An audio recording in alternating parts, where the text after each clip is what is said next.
Good girl, Kaya. Good girl. Get back in there. Get the in there. There's one more.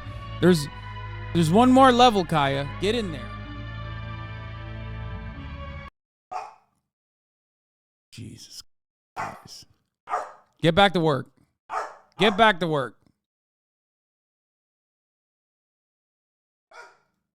Hey everybody, so when I was a teenager, I was really interested in comedy. My dream was to be a sketch writer. I wrote a fair bit of terrible sketch comedy. I followed a lot of stand-ups, and making jokes was just really important to me. I was a pretty dope teen. Anyway, because I loved comedy so much, there was a 2011 HBO special that always fascinated me, and it was called Talking Funny. Louis C.K., Jerry Seinfeld, Chris Rock, and... Isn't this where they like straight up say the N-word and F-word and a whole bunch of words? This is like a wild one. Ricky Gervais all sit in a room and talk about their craft for a while. It's hard to emphasize how cool I found this. These men were giants in their industry. They were my idols, and watching them take their craft so seriously was just extremely interesting and inspirational to me. I loved it. Just recently, I decided to watch Talking Funny again, and while I did honestly still appreciate it a lot, one thing jumped out to me this time. Ricky Gervais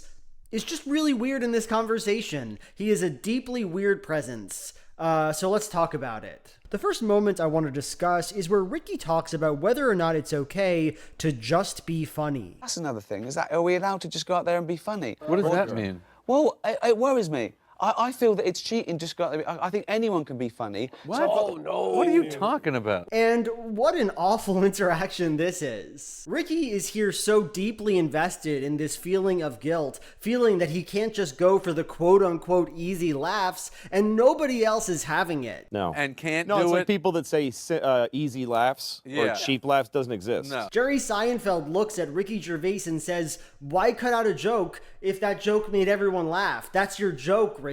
If you can stand on stage and say it, and it works that big, then it's yours. And to cut it out because you're embarrassed, that's kind of... In an upsettingly embarrassing moment, Ricky says that he doesn't want to impress his audience, but impress the other people in the room. And Jerry just says this. This is where I think that I'm judged. I let myself be judged. You. I want you guys to go. Well, let me tell you what impresses do you know what I mean? me if you leave it in. That's what will impress me. Savage, Jerry Seinfeld. Already here, there's something uncomfortable about Ricky's philosophy, because to me, it almost feels like an admission of failure. Sometimes farting on a dog. Sometimes farting on a dog. Which is basically the peak of comedy. The Kaya P Time chatters are basically the same chatters that say, "Hey, are you covering the story as I'm covering the story?" Like, I'm gonna fart on her. Who's to say I haven't? It just shows a lack of respect for the craft. She's about to get the third. She's about to get the third one. If she unlocks the third sequence, it's over. She has unlocked the secrets of the puzzle. Yes. Come on, Kaya. Come on, Kaya. Get it.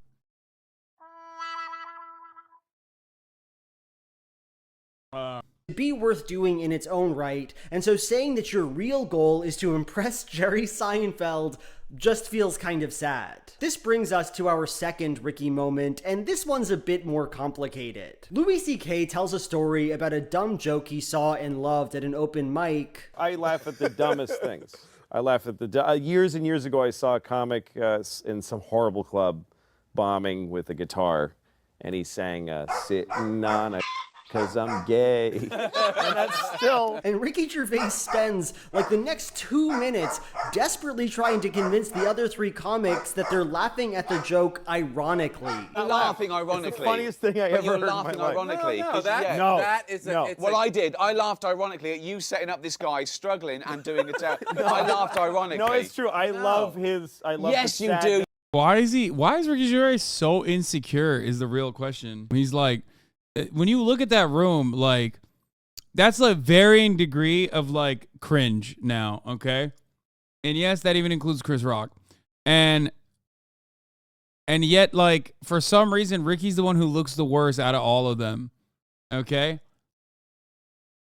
Like, this is from what, like 13 years ago? And yet he's still the worst. But you're not laughing because that's a clever, funny line. You're laughing at the content.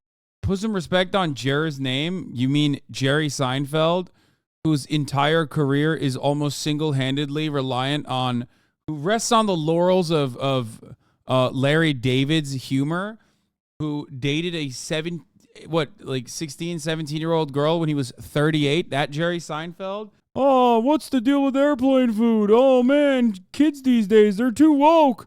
I can't go to colleges anymore. That Jerry Seinfeld. Remember, I'm a fan of comedy, chat. I am a fan of comedy. Okay? I know all of these people. I have watched a lot of their material. I have been a fan of them throughout various years. Chris Rock was not on the Epstein flight logs. That's Chris Tucker. You're a racist.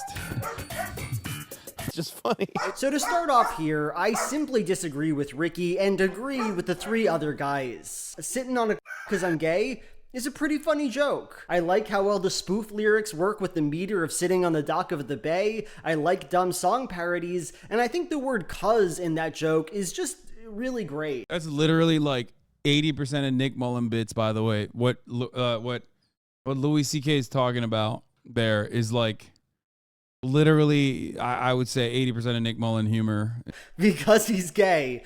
Period. Now, look, I see Ricky's point. I think this joke is funnier because Louis C.K. is recounting it, because it's about this awkward open mic, because we have some distance from the song. But this leads me to a more relevant point here. Why is Ricky doing this? Like, even if the funniness of the joke is 100% ironic, and again... Especially, wait, hold up. I don't know why I'm saying hold up to a paused video that I have the capability of pausing and talking on endlessly, but Ricky Gervais is the king of the, oh, you didn't like it, so you weren't the intended audience guy. Atheists are the most oppressed in society. They're transing our children nowadays. And anytime one of those jokes doesn't land, he's like, oh, did I trigger you? Oh, did I trigger you? Perhaps you're not the audience that was supposed to laugh at it. And it's like, okay, so why can't you interpret this from that same lens? You know what I mean? Why can't you do that? Why can't you see that, like, maybe this is not for you, it's for someone else, it's for Louis C.K.? Over and over, it's not actually funny. That is a pretty good joke. Because we're intelligent, educated people, knowing that you shouldn't go out and go sitting on a... This is baffling behavior, but it makes sense given the perspective Ricky conveyed before. Comedy isn't for fun. It's not about laughing and making people have a good time. It's about asserting that you're really, really smart, that you can impress Chris Rock with your jokes, that you know when jokes are bad and know when you aren't laughing sincerely at them. And the idea of just finding it funny in an authentic way is an affront to Ricky Gervais's outrageously try-hard energy. For song parody! Are you weird for enjoying Afterlife before I knew who he was? Oh my God, you liked Afterlife? Depressing and unwatchable. His old is actually fire, including The Office, the original Office, which was great. Call yourself a comedian? He knows I do. It's the one place you can feel any brightness coming through at all, and it's fine. Extras was great too. I mean, this man literally is not single-handedly, but like very responsible for the mockumentary style, the mockumentary style popping off so aggressively. U.S. Office is great, but like, the British Office was awesome. Extras was great. But again, Stephen Merchant. No, lol. Wait, what do you mean? I know I'm wrong for this, but I've never been a big Carl Pinkerton. I've never been a Idiot Abroad and Carl Pinkerton fan. Pinkerton. I don't know how you say it. I should go back and rewatch it, but it was just never appealed to me. I'm not gonna argue here that the reason Ricky Gervais is a hack comic is because of his artistic philosophy. That would be silly. But I do think you can feel that philosophy come through in Ricky's comedy, in the way he delivers his act, in his need to be understood as a smart guy, in his desire to impart some righteous moral about the importance of comedy. His act is, almost by design, joyless.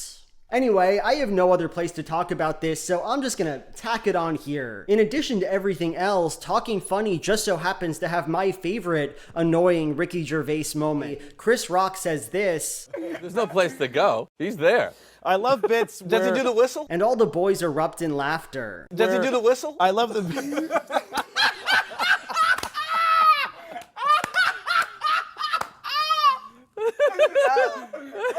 Does he do the whistle? Oh, God! He does, and it's even higher pitched. I've been quoting Ricky Gervais. Oh my God. Oh my God. That's a medical condition, dude.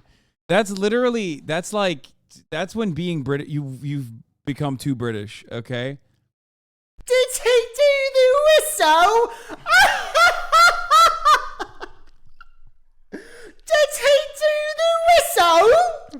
Incredible moments. You know, Ricky Gervais is outrageously grating as a human being, but he did catch my heart here. Pretty good. Okay, bye.